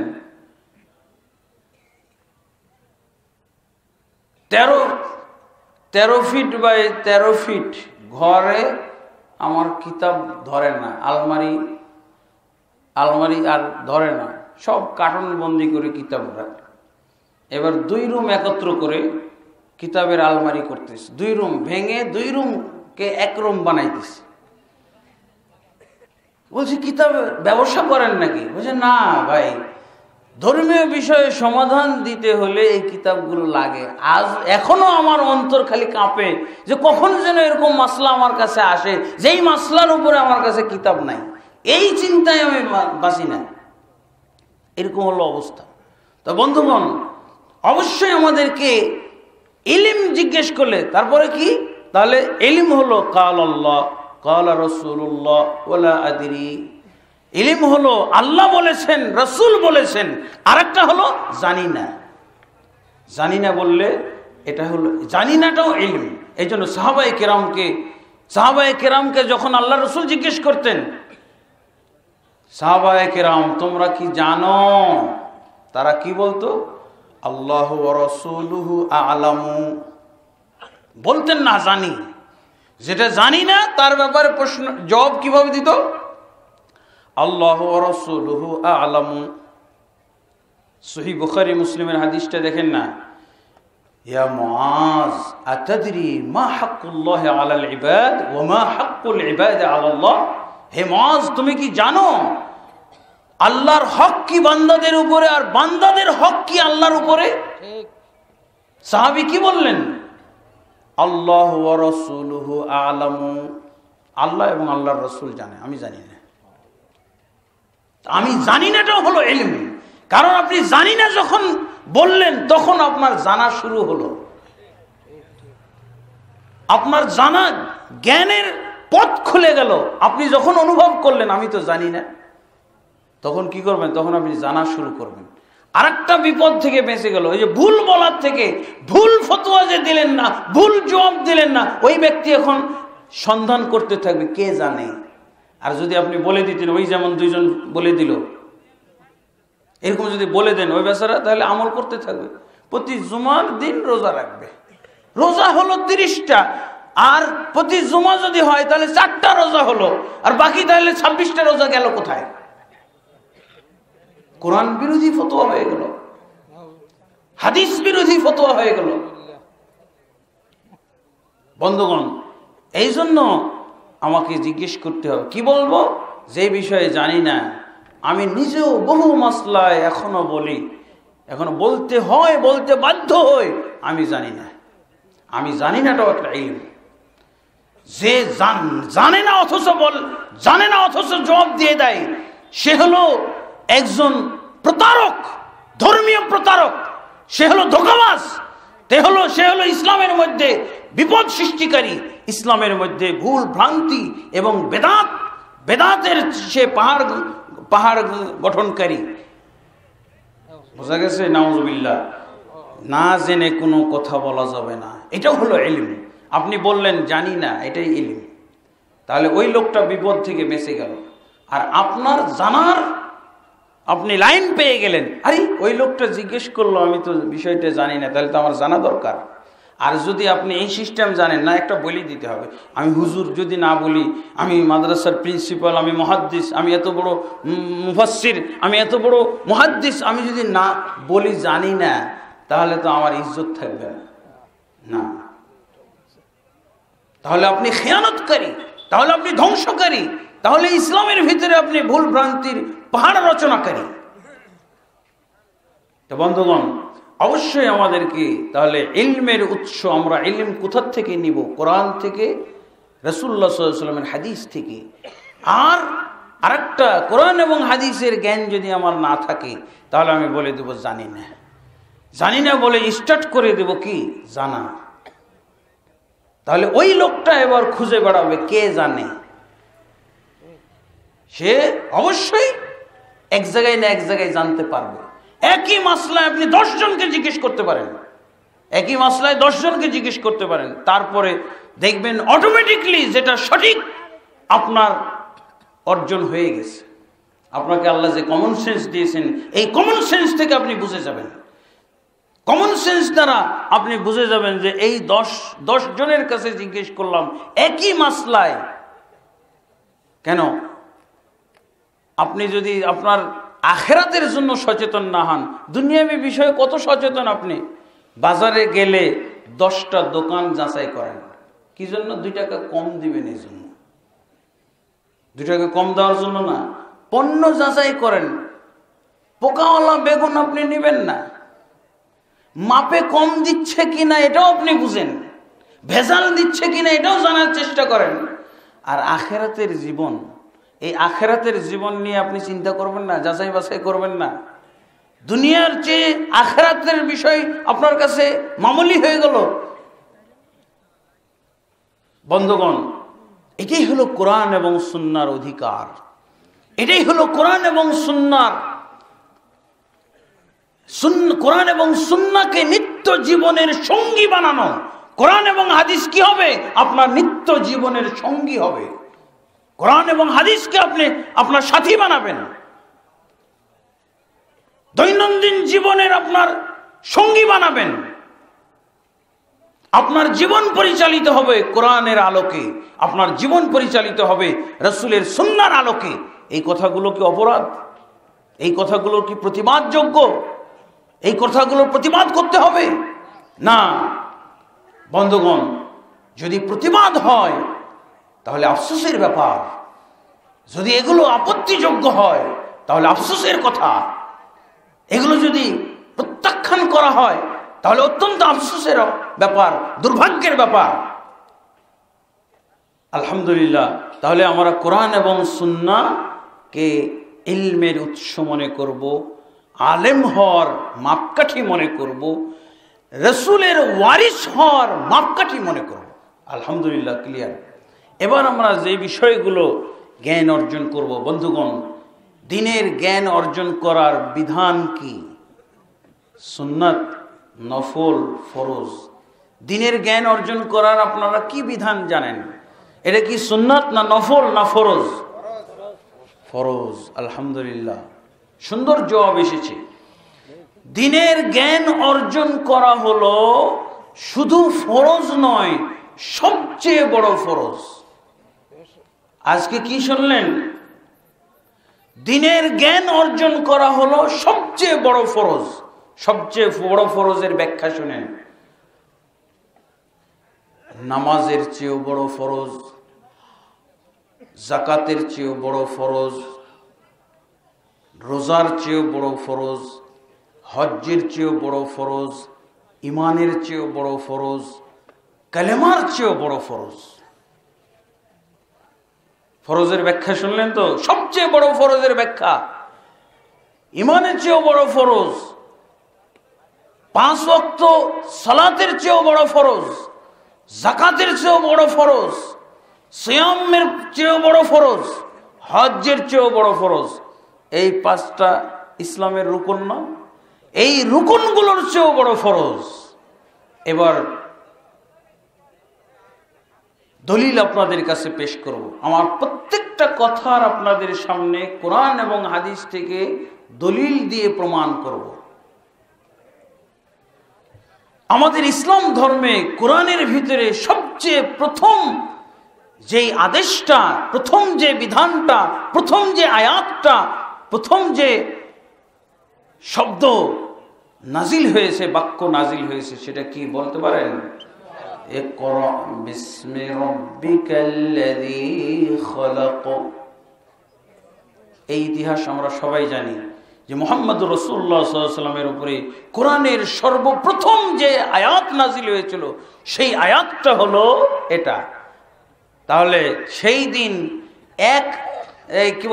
পাঁচ আয়াত বিশিষ্ট ছিল কোরআন, 5টি আয়াত নাজিল হয়েছিল সেই দিন। গারে হেরা গুহায় এই সূরার 5টি আয়াত নাজিল হয়েছিল। তার ভিতরে প্রথম কি, ইকরা বিসমি রাব্বিকাল্লাযী খলাক, পড়ুন আপনার সেই রবের নামে যিনি সৃষ্টি করেছেন। আচ্ছা, আপনারা জানেন তো সৃষ্টি করেছেন, সৃষ্টিকর্তা সূরা আয-যারিয়াতের 56 নম্বর আয়াতে কি বলছেন, ওয়ামা খলাকতুল জিন্না ওয়াল ইনসা ইল্লা লিয়াবুদুন, আমি জিন এবং ইনসান সৃষ্টি করেছি শুধুমাত্র আমার ইবাদতের জন্য। আল্লাহ জিন এবং ইনসান সৃষ্টি করেছে শুধু তার ইবাদতের জন্য, অথচ এই কথাটা আল্লাহ মুহাম্মদ সাল্লাল্লাহু আলাইহি ওয়াসাল্লামকে আগে জানাইলেন না। আগের কথা এটা না, শুধুমাত্র ইবাদতের জন্যই তো আল্লাহ আমাদেরকে সৃষ্টি করেছেন, কিন্তু এটা কেন মুহাম্মদ সাল্লাল্লাহু আলাইহি ওয়াসাল্লামকে জানাইলেন না, জানিয়েছেন? যদি এরকম হতো, যেহেতু আল্লাহ তাবারক ওয়া তাআলা সমস্ত মাখলুকাতকে সৃষ্টি করেছেন তার ইবাদতের জন্য, তাহলে ওয়াহিটা তো এরকম হওয়া দরকার ছিল, উবুদ বিসমি রাব্বিকাল্লাযী খলাক, উবুদ লিরাব্বিকাল্লাযী খলাক। হে মুহাম্মদ, তুমি ইবাদত করো তোমার রবের জন্য যিনি সৃষ্টি করেছেন। এরকম হওয়া উচিত ছিল না ওয়াহিটা? সাধারণ জ্ঞান অনুযায়ী, সাধারণ জ্ঞানে এটাই তো ধরে, যেহেতু আল্লাহ জিন এবং ইনসানকে শুধুমাত্র তার ইবাদতের জন্য সৃষ্টি করেছে, আর কিছুরই জন্য না। কিন্তু ওয়াহিটা মুহাম্মদ সাল্লাল্লাহু আলাইহি ওয়াসাল্লামের উপরে এটা না দান করে কি বলছেন, ইকরা বিসমি রাব্বিকাল্লাযী খলাক, পড়ো তোমার রবের নামে যিনি সৃষ্টি করেছেন।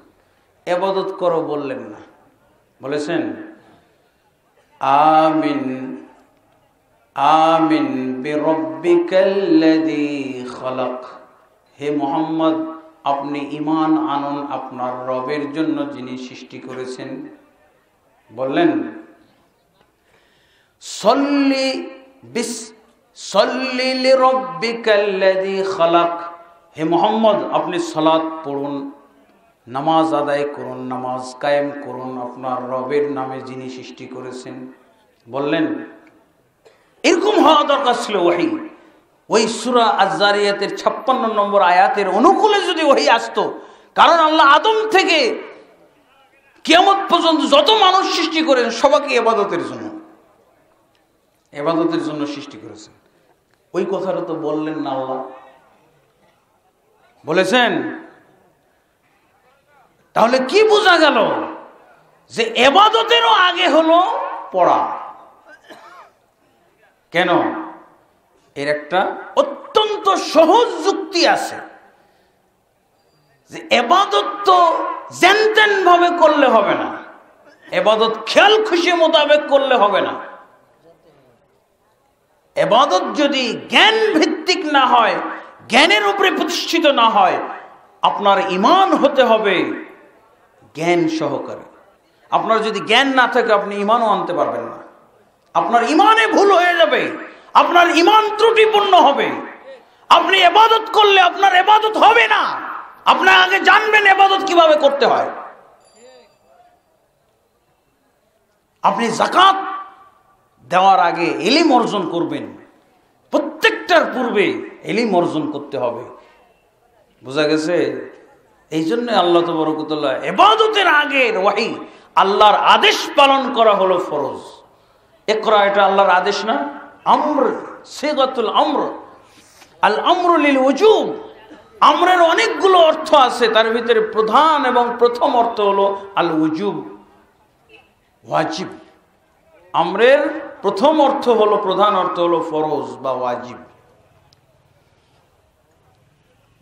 আল্লাহর আদেশ পালন করা কি ফরজ হইতে পারে না? নাকি আল্লাহর আদেশ নফল হইতে পারে? আল্লাহ আদেশ দিচ্ছেন ইকরা, তুমি পড়ো মুহাম্মদ। আমার ভাষা কি বোঝা যাচ্ছে? আলহামদুলিল্লাহ। একটু নতুনত্ব আসুক। আপনারা তো অন্য কায়দায় শুনেছেন ওয়াজ, আর আমি আসলে ওই কায়দায় ওয়াজ জানি না, বুঝেছেন? আমি ওয়াজের ক্ষেত্রেও রাসূলুল্লাহ সাল্লাল্লাহু আলাইহি ওয়াসাল্লাম যেভাবে শুরু করেছিলেন, যে ভাষায় শুরু করেছিলেন, ওই ভাষায় আমি শুরু করেছি। ওই ভাষা দিয়েই আমার ওয়াজের সূচনা, ওই গতিতেই আমার ওয়াজ চলছে। আলহামদুলিল্লাহ, জ্ঞানের ওয়াজ আমি করে থাকি। আমি আসলে অন্য ওয়াজ জানিও না, আমার এই দুর্বলতা আমি স্বীকার করছি। আলহামদুলিল্লাহ, তাহলে স্পষ্ট হলো যে ইলম অর্জন করা হলো সবচেয়ে বড় ফরজ। এবার আসেন সূরা মুহাম্মদের 19 নম্বর আয়াতে আল্লাহ বলছেন, লা ইলাহা ইল্লাল্লাহর মাধ্যমে ঈমান আনতে হয় না? লা ইলাহা ইল্লাল্লাহ পড়া ছাড়া কেউ মুসলমান হয়? কেউ মুমিন হইতে পারবে? মুসলিম হওয়ার, মুমিন হওয়ার শব্দই হলো লা ইলাহা ইল্লাল্লাহ। কিন্তু দেখেন আল্লাহ তাবারক ওয়া তাআলা লা ইলাহা ইল্লাল্লাহর পূর্বে জ্ঞান শর্ত করেছেন কি? ফা'লাম আন্নাহু লা ইলাহা ইল্লাল্লাহ। আল্লাহ কি বলছেন? যারা আলেম, যারা মাদ্রাসায় লেখাপড়া করেছেন, তারা অবশ্যই বুঝতে পারতেছেন ফা'লাম শব্দের অর্থ কি। ফা'লাম বলার পর আল্লাহ বলছেন আন্নাহু লা ইলাহা ইল্লাল্লাহ। লা ইলাহা ইল্লাল্লাহর আগে একটা শব্দ আল্লাহ ব্যবহার করেছেন, সেটা কি? ফা'লাম, তুমি জ্ঞান অর্জন করো, জানো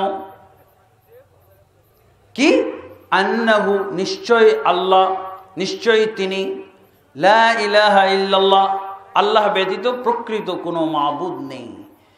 তাহলে লা ইলাহা ইল্লাল্লাহ বলার আগে আল্লাহ শব্দ কি ব্যবহার করলেন? ফা'লাম, তুমি জ্ঞান অর্জন করো। তাহলে লা ইলাহা ইল্লাল্লাহর আগেও আল্লাহ জ্ঞান অর্জন করতে বলেছেন, তারপরে লা ইলাহা ইল্লাল্লাহ বলতে বলেছেন। কিন্তু আমাদের সমাজে কি হয়েছে? আগে লা ইলাহা ইল্লাল্লাহ বলেছে, তারপরে জ্ঞান অর্জন কেউ করেছে, কেউ করেই নাই, অধিকাংশ করেই নাই। কিন্তু আল্লাহর সিরিয়াল কি? আল্লাহর সিরিয়াল হচ্ছে তুমি আগে জ্ঞান অর্জন করো, তারপর লা ইলাহা ইল্লাল্লাহ বলো। ইমাম বুখারী রাহিমাহুল্লাহ এই আয়াতটা নিয়ে এসেছেন কিতাবুল ইলমের ভিতরে। এই আয়াত নিয়ে আসার পর উনি মাসলা সাব্যস্ত করেছেন, আল ইলমু ক্বাবলাল কওলি ওয়াল আমালি। ইলম অর্জন করতে হবে ইসলামে কোনো কথা বলার আগে, কোনো আমল করার আগে। কোনো কথা বলতে কি? সর্বোত্তম কথা হলো লা ইলাহা ইল্লাল্লাহ। সহিহ মুসলিম শরীফে হাদিস এসেছে, হাদিসের তাফসীর হাদিস দিয়ে হবে, কোরআনের তাফসীর কোরআন দিয়ে হবে, কোরআনের তাফসীর রাসূলের হাদিস দিয়ে হবে। নির্ভুল তাফসীর এগুলো। রাসূলুল্লাহ সাল্লাল্লাহু আলাইহি ওয়াসাল্লামের হাদিসের তাফসীর অন্য হাদিস। সহিহ মুসলিম শরীফের মধ্যে আছে, আল ঈমানু বিযুন ওয়া সাবউনা শু'বাতান আফযালুহা কাওলু লা ইলাহা ইল্লাল্লাহ ওয়া আদনাহা ইমাতাতুল আযা আনিত তারিক ওয়াল হায়াউ শু'বাতুম মিনাল ঈমান। রাওয়াহু মুসলিম। আল্লাহর রাসূল সাল্লাল্লাহু আলাইহি ওয়াসাল্লাম বলেছেন, ঈমানের 70টির উপরে শাখা রয়েছে, 70টির উপরে শাখা, ৭৯ পর্যন্ত। আফযালুহা, সর্বোত্তম শাখা হলো লা ইলাহা ইল্লাল্লাহ। লা ইলাহা ইল্লাল্লাহ, কাউলু লা ইলাহা ইল্লাল্লাহ, লা ইলাহা ইল্লাল্লাহ বলা, এটা হলো সর্বোত্তম শাখা। আর ইমাম বুখারী কি বলছেন যে ইলম হলো কিছু বলার আগে। তাহলে লা ইলাহা ইল্লাল্লাহ বলার আগে ইলম হতে হবে, জ্ঞান অর্জন করতে হবে। আর ওয়াল আমালি, আমলের আগে, আমল বলতে সালাত, যাকাত, হজ, উমরা, দাওয়াত, তাবলীগ, এই সব কিছুর আগে ইলম অর্জন করতে হবে। কি হবে? যদি ইলম অর্জন না করি তাহলে আমার ঈমান ভুল হবে, আমার সালাত ভুল হবে, আমার যাকাত ভুল হবে, আমার হজ ভুল হবে, কোনো লাভই নাই। জ্ঞান ছাড়া না জেনে কোনো কিছু হয়? বলেন তো, না জেনে একটা কাজ হয়, যা করবেন সব নষ্ট হবে। না জেনে কি হবে? একটাই ফলাফল, না জেনে যা করবেন সব ভুল হবে, সব নষ্ট হবে। আপনি কিছুই জানেন না, যদি আপনাকে আমি মোবাইলটা দিই যে ভাই দেখেন তো মোবাইলটা কি সমস্যা হয়েছে, কি হয়েছে, যদি না জানার লোক মোবাইল ঠিক করে, এমন নষ্ট হবে আর মেকারও ঠিক করতে পারবে? জানা লোককে যদি দেন তাহলে ঠিক হবে, আর অজানা লোককে যদি দেন ঠিক করতে যে এমন নষ্ট হবে যে ও আর ঠিকই করতে পারবে না, মেকারও ঠিক করতে পারবে, বলবেন এটা ক্যান্সেল, এটা বাদ, ফেলাই দেবে, এরকম হয় না?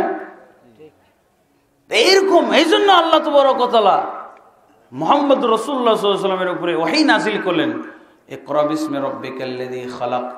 আল্লাহ তাবারক ওয়া তাআলা বলছেন লা ইলাহা ইল্লাল্লাহ বলার পূর্বে তুমি লা ইলাহা ইল্লাল্লাহর জ্ঞান অর্জন করো, আর লা ইলাহা ইল্লাল্লাহর জ্ঞান অর্জন না করে লা ইলাহা ইল্লাল্লাহর অর্থ মর্ম না জেনে কেউ যদি মুসলমান হয় সে মুসলমানই নয়, সে মুসলমান হতে পারবে না। সে মুসলমান নিজ দাবিতে মুসলমান, সে হবে মুসলমান ভৌগোলিক মুসলমান, ভূগোলবিদদের দৃষ্টিতে মুসলমান, সে হবে নাস্তিক মুসলমান, সে কখনো আস্তিক মুসলমান হতে পারবে না, সে কখনো ভালো মুসলমান হতে পারবে না, নষ্ট মুসলমান হবে। লা ইলাহা ইল্লাল্লাহ শব্দ দিয়ে কেউ মুসলমান হইতে পারে? শব্দ যদি আপনাকে আমি একটা দিই যে একটা শব্দ আমল করেন, আপনি আমল করতে পারবেন? শব্দ কখনো আমল করা যায় না, শব্দের অর্থ আমল করা যায়। এই জন্য আল্লাহ রাসূল সাল্লাল্লাহু আলাইহি ওয়াসাল্লামের যুগে সহিহ বুখারীর ঘটনা, সহিহ বুখারীতে আছে, আল্লাহ রাসূল সাল্লাল্লাহু আলাইহি ওয়াসাল্লামের যুগে কাফের এবং মুসলমানের মধ্যে যুদ্ধ হচ্ছিল। উসামা বিন যায়েদ রাদিয়াল্লাহু আনহু একজন সাহাবী, খুবই আদর করতেন, যুবক সাহাবী। যায়েদ বিন হারেসা আল্লাহ রাসূল সাল্লাল্লাহু আলাইহি ওয়াসাল্লামের কথিত পালক পুত্র, আমরা অনেকেই জানি।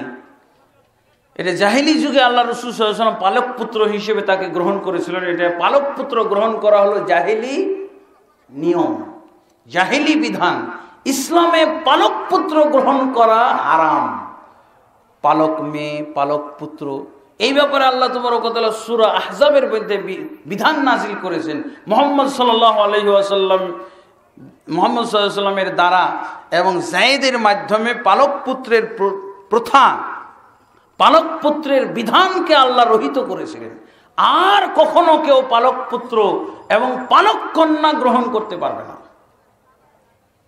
এই পালক পুত্র, পূর্বের পালক পুত্র যায়েদ বিন হারেসার পুত্র উসামা বিন যায়েদ, এই উসামা বিন যায়েদ রাদিয়াল্লাহু আনহু তিনি যুদ্ধের মধ্যে আছেন। হঠাৎ একজন কাফেরের উপরে তলোয়ার উঠিয়েছেন তাকে হত্যা করার জন্য। ওই কাফের চট করে মুখ দিয়ে লা ইলাহা ইল্লাল্লাহ বলে ফেলেছে, লা ইলাহা ইল্লাল্লাহ। তলোয়ার দেখছে যে ওর গর্দানে পড়বে তলোয়ার, তখন চট করে উনি লা ইলাহা ইল্লাল্লাহ পড়ে ফেলেছে। তারপর ওসামা বিন যায়েদ তাকে হত্যা করে দিয়েছে। কেন?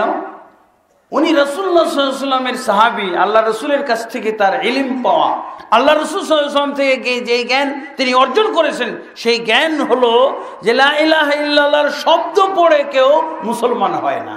এ তো শব্দ পড়েছে, শব্দ পড়লে মুসলমান হয় না, তাই হত্যা করে ফেলেছে। হত্যা করলেন না? কেন হত্যা করলেন? যে শব্দ দিয়ে লা ইলাহা ইল্লাল্লাহ শব্দ দিয়ে কেউ মুসলমান হয় না, লা ইলাহা ইল্লাল্লাহ অর্থ দিয়ে মুসলমান হতে পারে। কিন্তু উসামা বিন যায়েদ রাদিয়াল্লাহু আনহু তো ইলম কমপ্লিট হয় না। উনি যতটুকু ইলম অর্জন করেছিল আরো তো সবক রয়ে গেছে। আল্লাহ রাসূল সাল্লাল্লাহু আলাইহি ওয়াসাল্লামের কাছে নালিশ গেল, ইয়া রাসূলুল্লাহ, উসামা বিন যায়েদ আজকে একজন লা ইলাহা ইল্লাল্লাহ পাটকারীকে হত্যা করেছে। আল্লাহ রাসূল সাল্লাল্লাহু আলাইহি ওয়াসাল্লাম ডাকাইলেন, ওসামা সত্য তুমি লা ইলাহা ইল্লাল্লাহর পরে, লা ইলাহা ইল্লাল্লাহ বলার পরে অমুক ব্যক্তিকে হত্যা করেছো? ওসামা বিন যায়েদ রাদিয়াল্লাহু আনহু স্বীকার করলেন, কিন্তু উনি বলে দিলেন, ইয়া রাসূলুল্লাহ ক্বালা যালিকা ইত্তিকান মিন সাইফি, হে আল্লাহর রাসূল, সে শব্দ উড়িয়েছে লা ইলাহা ইল্লাল্লাহর, সে অর্থ সহ লা ইলাহা ইল্লাল্লাহ পড়ে নেই, সে তো লা ইলাহা পড়েছে আমার তলোয়ার থেকে রক্ষা পাওয়ার জন্য, মুসলমান হওয়ার জন্য লা ইলাহা পড়ে নেই, মুসলমান হওয়ার জন্য লা ইলাহা পড়ে নেই। সে মুখ দিয়ে লা ইলাহা বলেছে, অন্তর দিয়ে বলে নাই। আল্লাহ রাসূল সাল্লাল্লাহু আলাইহি ওয়াসাল্লাম তাকে এবার জানিয়ে দিলেন, রাসূল সাল্লাল্লাহু আলাইহি ওয়াসাল্লামের কাছ থেকে না ইলম, সাহাবীর ইলম কমপ্লিট হবে রাসূলুল্লাহ সাল্লাল্লাহু আলাইহি ওয়াসাল্লামের কাছে, এটাই তো পুরো পরিপূর্ণ ইলম না। উসামা বিন যায়েদ যে ইলম অর্জন করেছে, এবার আল্লাহ রাসূল সাল্লাল্লাহু আলাইহি ওয়াসাল্লাম তাকে শিক্ষা দিলেন যে দেখো, লা ইলাহা ইল্লাল্লাহর মাধ্যমে সাময়িক মুমিন শব্দের মাধ্যমে সাময়িক মুমিন সাময়িক মুসলিম হতে পারে, তাকে সময় দিতে হবে লা ইলাহা ইল্লাল্লাহর অর্থ শিখার, লা ইলাহা ইল্লাল্লাহর নির্দেশনা জানার তাকে সময় দিতে হবে। তাকে তুমি গ্রেফতার করে তুমি রিমান্ডে নাও, লা ইলাহা ইল্লাল্লাহ অর্থ জানে কিনা, তুমি তো অর্থ জানে কিনা যাচাই করলে না, তাকে আগেই হত্যা করে ফেলেছো, এটা তো ঠিক হয় নাই। ওই লোক লা ইলাহা ইল্লাল্লাহ অর্থ জানতো কিনা, সে অন্তর দিয়ে লা ইলাহা পড়েছে কিনা, এটা তাকে তুমি বাঁচিয়ে রেখে তুমি যদি রিমান্ডে নিয়ে তদন্ত করে দেখতে তারপরে হত্যা করতে, সেটা ছিল সঠিক। কিন্তু তুমি লা ইলাহা শুধু লা ইলাহা ইল্লাল্লাহর শব্দ দিয়ে মুসলমান হয় না, এই জ্ঞানের ভিত্তিতে তাকে হত্যা করে ফেলেছো, এটা ঠিক হয় নাই। কাইফা তাসনাউ বিলা ইলাহা ইল্লাল্লাহ ইযা জাআ ইয়াউমুল কিয়ামা, কি হবে তোমার অবস্থা যখন এই লোক লা ইলাহা ইল্লাল্লাহ নিয়ে কিয়ামতের দিন উঠবে, তখন তোমার কি জবাব হবে? ওসামা বিন এই কথাগুলো আল্লাহ রাসূল বারবার 3 বার আওড়িয়েছেন। কাইফা তাসনাউ বিলা ইলাহা ইল্লাল্লাহ ইযা জাআ বিহা ইয়াউমুল কিয়ামা, কাইফা তাসনাউ বিলা ইলাহা ইল্লাল্লাহ ইযা জাআ ইয়াউমুল কিয়ামা। হে ওসামা, কি হবে তোমার দশা, কি হবে তোমার অবস্থা যখন এই লোক লা ইলাহা ইল্লাল্লাহ নিয়ে কিয়ামতের দিন আল্লাহর দরবারে উঠবে? যদি সে সত্যি অন্তর থেকে বলে থাকে, কারণ অন্তর তো আল্লাহর হাতে, আল্লাহর আঙ্গুলের মাঝে। হয়তো ওই 1 মিনিটের মধ্যে হয়তো তার পূর্ব প্রস্তুতি ছিল লা ইলাহা ইল্লাল্লাহ গ্রহণ করার, কিন্তু সময় না পেয়ে সে ওই মুহূর্তে লা ইলাহা পড়েছে, হতে পারে তো। বন্ধুগণ, তাহলে এবার রাসূল সাল্লাল্লাহু আলাইহি ওয়াসাল্লাম থেকে আরেক ধাপ ইলম তার বেড়ে গেল, যে লা ইলাহা ইল্লাল্লাহ শব্দের মাধ্যমে ক্ষণস্থায়ী মুসলিম হয়, হঠাৎ মুসলিম হয়, অস্থায়ী মুসলিম হয়, তাকে স্থায়ী মুসলিম হওয়ার জন্য সুযোগ দিতে হবে, তাকে তদন্ত করতে হবে, রিমান্ডে নিতে হবে যে সে অর্থ সহ বলেছে কিনা। এটা রিমান্ডে নিলে প্রকাশিত হতো না, প্রমাণিত হতো তো, কিন্তু এতটুকু ওসামা করেননি, এটাই ভুল হয়ে গেছে ওসামার। এবার ওসামা বিন যায়েদ রাদিয়াল্লাহু আনহু বুঝতে পারছেন তার কত বড় ভুল হয়ে গেছে, মস্ত বড় ভুল হয়ে গেছে। তিনি এবার ভুল স্বীকার করে বলা শুরু করলেন, আফসোস করা শুরু করলেন, হায় আজকে এই দুর্ঘটনা ঘটানোর আগে যদি আমি মুসলমান না হতাম, আজকে এই ঘটনার পরে যদি আমি মুসলমান হতাম, তাহলে আমার জন্য কল্যাণজনক ছিল। এভাবে আফসোস করেছেন। বন্ধুগণ, কিন্তু এই কথাটা প্রমাণিত হলো যে সাহাবায়ে কেরামও বিশ্বাস করতেন যে লা ইলাহা ইল্লাল্লাহর শব্দ দিয়ে কেউ মুসলমান হয় না। কিন্তু এখানে যোগ হবে কি, যে কেউ যদি সময় না পায়, তলোয়ারের ভয়েও যদি কেউ লা ইলাহা ইল্লাল্লাহ পড়ে, তাহলে তাকে সময় দিতে হবে তদন্ত করার জন্য সে অর্থ জানে কিনা, তাকে রক্ষা করতে হবে, রেহাই দিতে হবে, বন্দি রাখতে হবে। যদি সে অর্থ জানে, অর্থ জানার চেষ্টা করে, যদি অর্থ অনুযায়ী সে জীবন পরিচালনা করে, তাহলে তাকে রক্ষা করা হবে। আর যদি সে এগুলো না জানতে চেষ্টা করে, লা ইলাহা ইল্লাল্লাহর সাথে যদি সে না তার জীবনকে না মিলায়, তাহলে তাকে হত্যা করা হবে। এই হলো লা ইলাহা ইল্লাল্লাহর মর্ম। বন্ধুগণ, এবার আমি আসতেছি আপনাদের কাছে যে ইলম অর্জন করা তাহলে কত গুরুত্বপূর্ণ, যে ইলম হলো ইবাদতেরও আগে, ইলম হলো ঈমানের আগে। লা ইলাহা ইল্লাল্লাহর আগে যদি ইলম হয়, তাহলে এটা ঈমানের আগে ইলম না।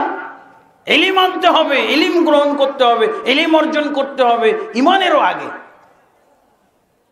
আমাদের সমাজে সব বিষয়ে অস্থিরতা দেখা যায়। বন্ধুগণ, এবার আসেন, ইলম অর্জন না করা সবচেয়ে বড় গুনাহ। আমরা সবচেয়ে বড় গুনাহ কাকে জানি? শিরক। ইলম অর্জন না করা হলো সবচেয়ে বড় গুনাহ, শিরকের চেয়ে বড় গুনাহ। যেহেতু সবচেয়ে বড় ফরজ, অতএব ইলম অর্জন না করা হবে সবচেয়ে বড় গুনাহ, এর চেয়ে বড় গুনাহ নাই। সহিহ বুখারীর হাদিসের মধ্যে আপনারা পাবেন, সূরা নূহের 23 নম্বর আয়াতের তাফসীর সহিহ বুখারী থেকে আপনারা যদি গ্রহণ করেন, সহিহ বুখারী থেকে যদি এই আয়াতের তাফসীর শিখেন, তাহলে এই আয়াতের তাফসীরে আপনারা পাবেন যে পৃথিবীর ভিতরে শিরক এবং কুফরির কোনো অস্তিত্ব ছিল না। সর্বপ্রথম পৃথিবীর সূচনায় কি? তাওহীদ, ঈমান। ইবনে আব্বাস রাদিয়াল্লাহু থেকে বর্ণিত হাদিস কানা বাইনা আদম ওয়া নূহিন আলাইহিস সালাতু ওয়াস সালাম 10 কুরুনিন কুল্লুহুম আলাল ইসলামিল হাক্কি। আদম আলাইহিস সালাতু ওয়াস সালাম এবং নূহ নবী পর্যন্ত 1000 বছর অতিবাহিত হয়েছিল। এই 1000 বছরের মধ্যে কোন ধরনের ইসলামের ভিতরে ভেজাল ঢোকে নাই, শিরক ছিল না, কুফরি ছিল না, কোনো বেদাত ছিল না, কোনো কুসংস্কার ছিল না, শুধু সঠিক ইসলাম ছিল।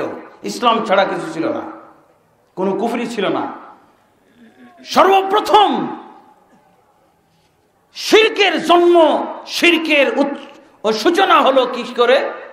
শিরকের সূচনা হলো ইলম যখন দুনিয়া থেকে উঠে গেল।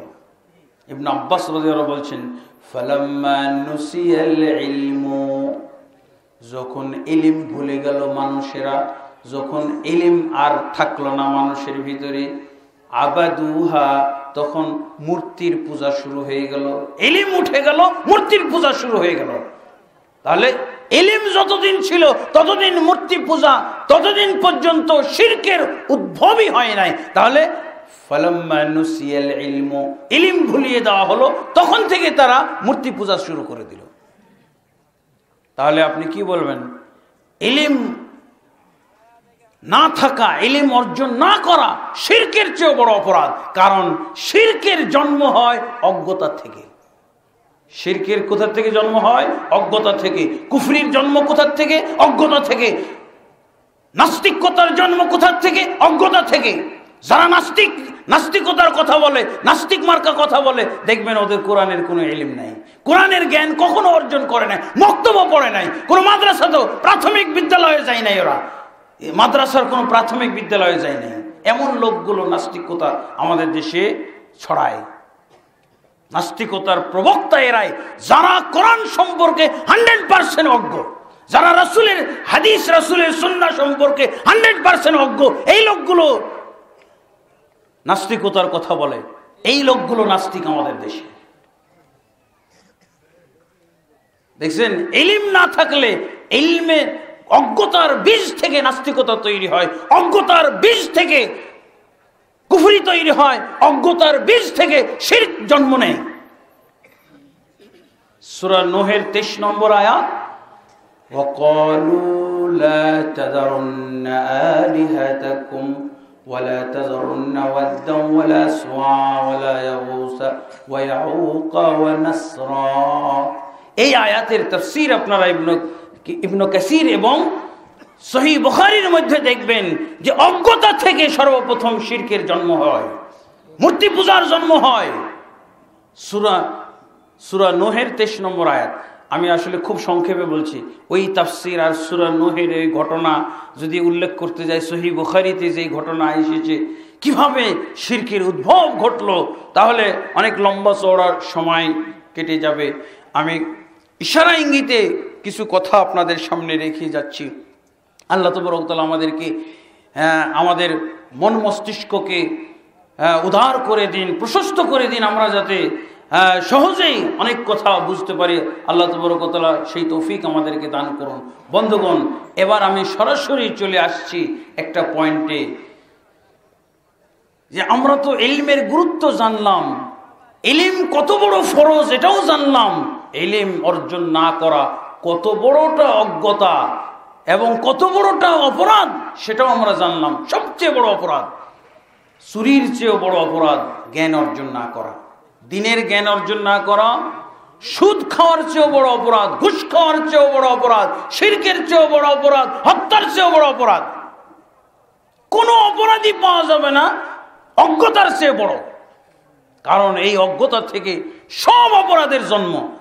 আপনারা কি জাহিলি যুগ বলে একটা যুগকে বুঝেন না? জাহিলি যুগ, ওই জাহিলি যুগ বলা হয় কেন? কুফরি যুগ তো বলে না, শিরকি যুগ তো বলে না। তার কারণ কি? জাহালাত হলো সব ধরনের অন্যায়, অপরাধ, অপকর্ম, অশ্লীলতা, বেহায়াপনার চেয়েও বড় হলো অজ্ঞতা। অজ্ঞতা যেখানে আছে আর কোনো কিছুরই অভাব নাই ওখানে। কোনো কিছুরই অভাব পাবেন না। সেখানে কুফরি পাবেন, শিরক পাবেন, মূর্তি পূজা পাবেন, হত্যা পাবেন, চুরি পাবেন, ডাকাতি পাবেন, সুদ পাবেন, ঘুষ পাবেন, হত্যা পাবেন, লুণ্ঠন পাবেন, যুদ্ধ বিগ্রহ, নারী হত্যা, শিশু হত্যা সব আছে ওখানে। এই জন্য এক কথাই বলে দেওয়া হয়েছে জাহিলি যুগ। জাহিলিয়াতের মোড়কে সব থাকবে, কুফরি যুগ আর বলার দরকার নেই। আমরা জাহিলিয়াতকে এত হালকা করে দেখি, কিন্তু আসলে জাহিলিয়াত অত্যন্ত এবং মারাত্মক অপরাধ। আমরা এই অপরাধকে লালন পালন করি। মুসলমানের ঘরে জন্ম নিয়ে অজ্ঞতা লালন পালন করি। আমরা অজ্ঞতাকে হেফাজত করি, অজ্ঞতার হেফাজত করি আমরা। আমি এক জায়গায় গেছি, একটা ধর্মীয় মাসলা নিয়ে মোনাজারা বাহাস হবে। তা আমার আজকে ওই বাহাসে থাকার কথা নয়। তা আমি ওই এলাকায় গেছিলাম আমি ওয়াজ মাহফিলে। ওয়াজ মাহফিল ঠিক বলা যায় না, ওয়াজ মাহফিলের পাশাপাশি একটা মসজিদ ভিজিট করতে বা মাদ্রাসা ভিজিট করতে গেছিলাম। তো ওই মসজিদে, যেই মসজিদে বাহাস হবে, সেই মসজিদওয়ালারা আমাকে নিয়ে গেল যে আজকে আমাদের বাহাস, আপনাকে তো দাওয়াত দেওয়া হয় নাই, তো এসে গেছেন যখন, তাহলে এই বাহাসটাই আপনি থাকেন, আলোচনা কিছু করেন। তো গেলাম যখন আমি বাহাসে, তো আমাকে যারা নিয়ে গেছে তারা আমাকে উপস্থাপন করছে যে উনি আমাদের পক্ষে আলোচনা করবেন। তো প্রতিপক্ষ বলতেছে কি, না না, ওনাকে কোনো আলোচনা করতে দেওয়া হবে না, ওনাকে কোনো আলোচনা করতে দেওয়া হবে না। কেন? ওনাকে আলোচনা করতে দিলে তো আমাদের বুঝিয়ে ফেলবে, বুঝেছেন? তার মানে ওরা তাদের অজ্ঞতাকে হেফাজত করতে চায়, তার অজ্ঞতাকে দূর করতে চায় না, হ্যাঁ, লালন করতে চায়। মানে যেই আকীদার উপরে, যেই দর্শনের উপরে, যেই মতামতের উপরে আছে, ওইটার উপরে ওরা থাকবে। এই জন্য আমাকে আলোচনাই করতে দিবে না। আল্লাহর কসম ঠিক এই জবাবটাই দিয়েছে যে ওনাকে আলোচনা করতে দিলে তো আমাদেরকে বুঝিয়েই ফেলবে। তো তোমরা কি বুঝতে চাও না নাকি? হ্যাঁ, আসলে অনেকে এরকম আছে, অনেক মুসলমান এরকম আছে, বুঝবো না আমরা, যতই বুঝাক বুঝবো না। আর যদি বুঝানোর মতো যোগ্য আলেম নিয়ে আসা হয়, তার বিরোধিতা করব। বিরোধিতাও আছে, আলেমের বিরোধিতা করা আমাদের সমাজে এরকম চরিত্র আমরা দেখে থাকি।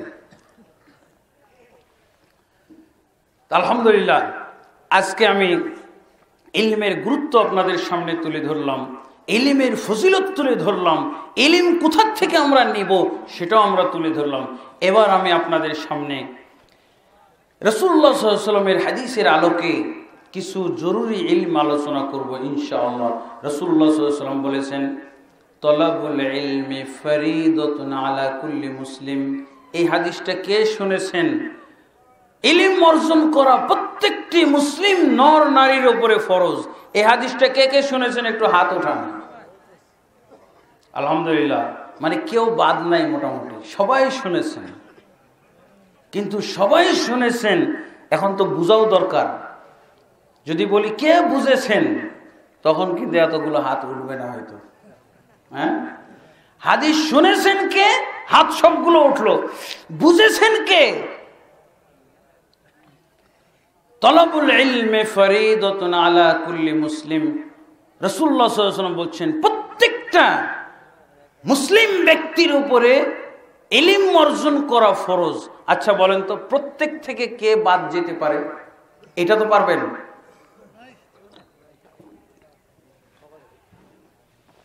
প্রত্যেকের ভিতর থেকে কেউ বাদ যাবে? কেউ বাদ যাবে না।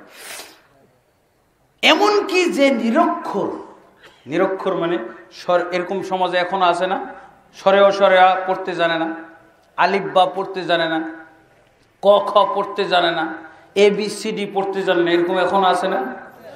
এই লোক কি প্রত্যেকের মধ্যে পড়ে? হ্যাঁ, আলহামদুলিল্লাহ। তাহলে এই হাদিস না বুঝার কারণে আজকে আমরা ইলম থেকে পিছিয়ে আছি। আজকে হাদিস শোনা আছে, হাদিসের তরজমা জানা আছে, আজকে আমরা বুঝবো হাদিসটা। রাসূলুল্লাহ সাল্লাল্লাহু আলাইহি ওয়াসাল্লাম বলছেন, প্রত্যেক মুসলিম ব্যক্তির উপরে যেই দাবি করবে, আমাদের সমাজে এরকম দেখা যায়, উনি মাস্টার তাই ইলম অর্জন করেন না, তাই না? উনি ব্যারিস্টার, উনি জনপ্রতিনিধি, উনি মেম্বার, উনি চেয়ারম্যান, উনি এমপি, উনি মন্ত্রী, এই অজুহাতে ইলম অর্জন করেন না। কিন্তু রাসূলুল্লাহ সাল্লাল্লাহু আলাইহি ওয়াসাল্লাম কি বলছেন? ইলম অর্জন করা প্রত্যেক মুমিন মুসলিমের উপরে ফরজ।